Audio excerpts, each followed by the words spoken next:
Hello, I have this beautiful soul Mike with me here. So, hi Mike. Can Hello, thank you for having me on. oh, thank you too. Thank you for want to be on. So, can you please tell me a little bit about yourself and what you do? Sure. So, my name is Mike Thomas, and I support human greatness through regulation of the nervous system. Specifically, I help people with trauma-informed techniques using mainly mindful movement and some other techniques, one of which is called TRE, stands for tension and trauma releasing exercises, to help people to lower the load of stress in their nervous systems, which allows them to access the greatest parts of themselves. Our cognition is improved. We can be more emotionally balanced. We're better in relationships.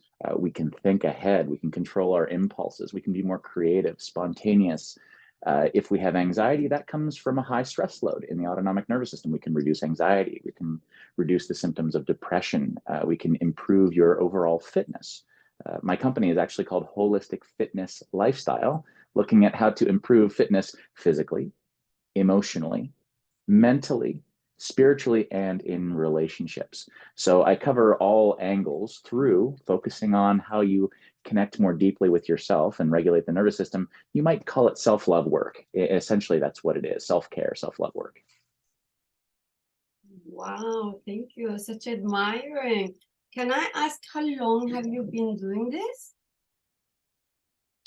So I started my career over 20 years ago, but it evolved as I went. I started out as a personal trainer, and about 2 years in, I realized I don't know if I want to do this anymore. It just didn't seem like it was my calling.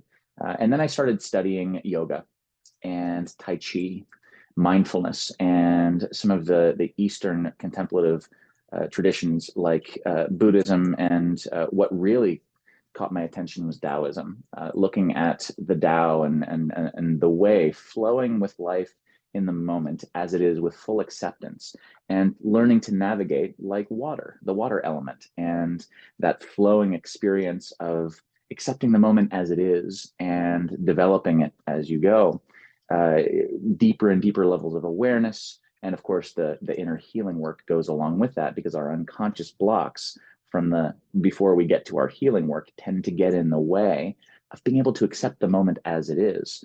And these are past traumas, chronic stress, impactful moments that we've had with our caregivers and in relationships throughout life.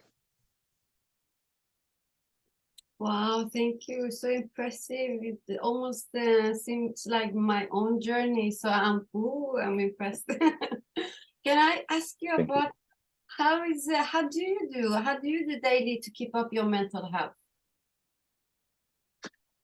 So as I mentioned before, I started out in fitness, in physical fitness with personal training.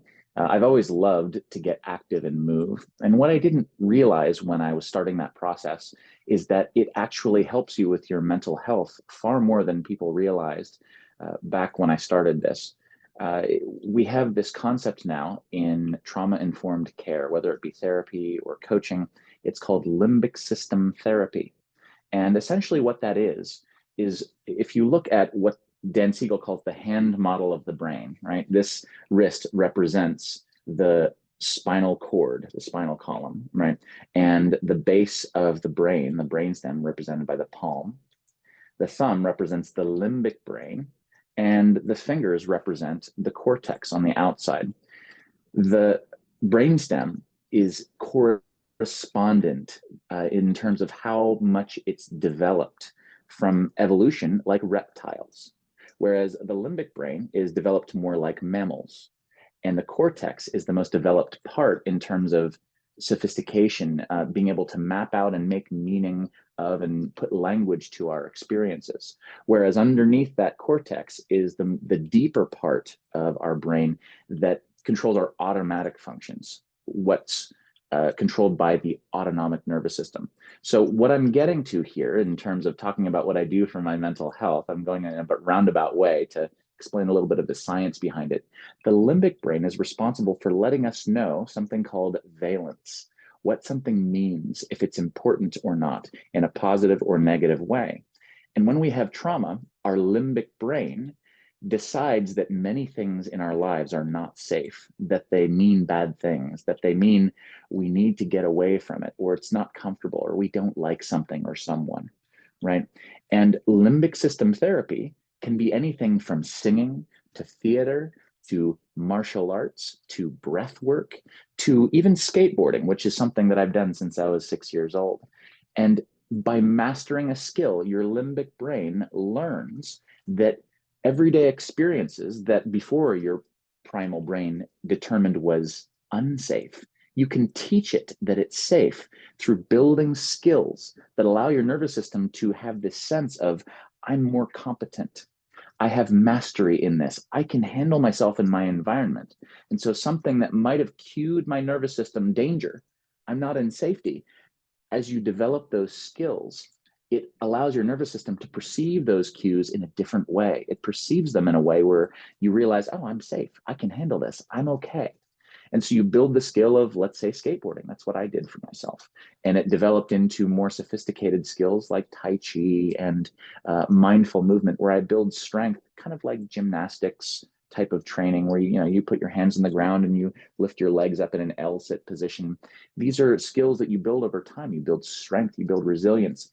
And this bolsters mental health because your limbic brain now interprets your world as safe because you're more competent in it.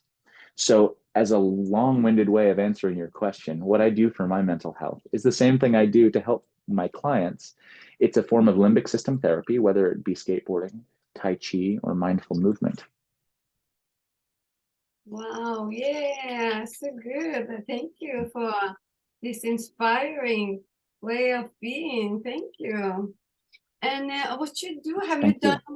Have you done any inner child work? Do you want to talk some more about that? Yes, I have. So, I like to think about inner child work in terms of the patterns that our nervous system has that came from the past, from when we were children. It sets the tone for how our nervous system responds throughout life. And so when we have a feeling in our bodies and an emotion that's connected to that, it's actually the child part of ourself that's expressing a need for safety in some form. And so the inner child work that I've done has to do with getting in touch with my body. Over many decades, I've done a lot of therapy, a lot of personal growth work that focused on the mind. And it turned out that that didn't get to the root cause of what was causing these child parts of me to feel unsafe. And so instead, by focusing in on the body and getting the body to experience safety, as opposed to mentally going, okay, I can think positive thoughts and I can create my life the way I want to, that's very helpful work to do. But if the body doesn't believe it, in a sense, the child part doesn't believe it, the mind is not going to shift sustainably. It's not going to shift long term. And so the inner child work I do is to connect to my body and help it to feel safe and to breathe in a way that signals to my nervous system, it's okay to relax. I'm safe now. And even though my adult mind knows that I'm safe logically, the body needs to understand that. And so that's how I approach inner child work, is through getting the body to perceive, in a sense, my child self, my body is needing to catch up with my adult mind. And so that's how I've done approached inner child work.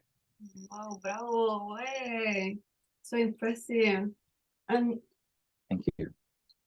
do you have any advice for someone new in this journey? Yes. So through a lot of trial and error, as I said before, I've done a lot of mind-based techniques, like cognitive therapy and even talk therapy, focusing on emotions. It isn't quite deep enough. I would say anyone starting this journey, the first thing that you need to focus on that will give your body, your nervous system, a sense of safety is to get in touch with your sensations and do it in a way that feels comfortable to you. So, for example, if you go right into breath work, that can be overwhelming for some in the beginning, especially if you have a significant trauma history. Instead, just start to feel your feet right now on the ground and notice the sensations. For example, if you're sitting and your feet are flat on the ground, is there more weight on your left foot or on your right foot? Is there more weight if it's on the left foot? Is there more weight toward the front or toward the back where the heel is? And you might not just notice where the weight is on your feet. You might notice, is there a cool sensation in my feet, or is it warm? And if it's cool or warm or how cool? And you start to differentiate the different sensations you experience in your body, particularly your feet and your legs.